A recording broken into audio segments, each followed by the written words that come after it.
My name is Diego Rivera, and I am an associate professor of jazz saxophone, jazz studies. I'm also the associate director of jazz studies at Michigan State University. Today I played a composition called Alabama by John Coltrane. It was composed as a response to the 1963 terrorist bombing of the 16th Street Baptist Church in Birmingham, Alabama, where 4 little girls were killed in the basement. I think it's an important piece because John Coltrane was not necessarily an outspoken supporter of civil rights through public speakings and things like that, but he did a lot through his music. And I think Alabama is an important piece because it shows what somebody can do with an otherwise tragic event, what can be done with those feelings in the hands of a skilled craftsman and a skilled artist to help us process the way that we feel about certain things.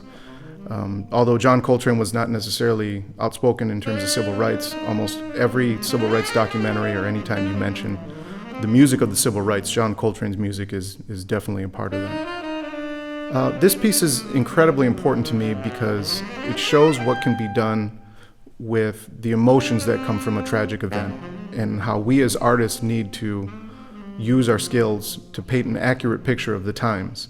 And this is one of the reasons why I include it in all of my curriculums. I teach it in every one of my classes and I introduce it to every one of my saxophone students because the things that students really want the most is to have an artistic voice to speak out on the things that they feel passionate about. And John Coltrane, although wasn't necessarily outspoken with words, he was more than outspoken with his music. So I think he serves as a great example, not only musically, but socially. I hope by playing this piece, it continues to bring awareness to the various stains on our history as a nation. And it's really important never to forget that past.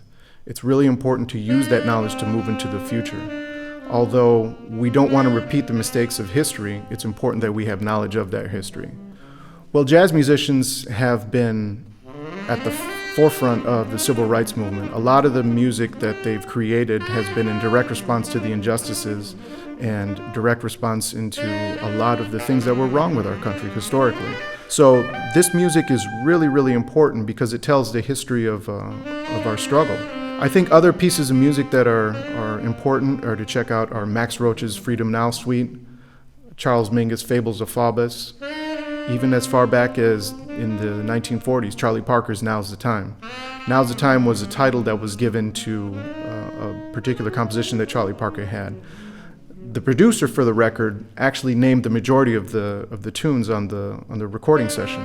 Now's the Time is actually one of the few that Charlie Parker was allowed to name himself. And it really, even back then, it was about now's the time for action, now's the time for things to change in the country.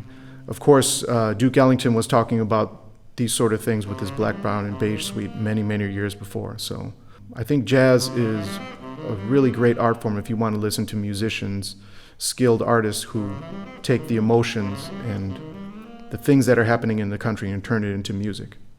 Well, I think messages like this and performances like this send a strong message to our students and to our community, our alumni, and our faculty that we hear the voices of the needed, and we hear the voices of those who have been disproportionately affected by injustices in this country. I hope by hearing this piece and other pieces like it, we're going to able to have those discussions that for far too long we've ignored or just refused to have.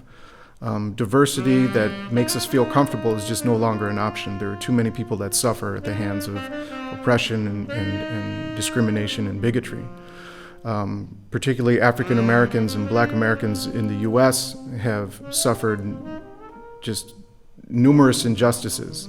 And I think some of that is coming to light and people are starting to have those conversations, but we can't just stop there. We really have to take action. And I think collectively as a faculty and as artists ourselves, we won't stand by and listen to this quietly. We're going to use our voice and our platform as artists and as educators and as citizens and members of the community to let folks know that times are ready to change and they need to change. They've been ready for a long time.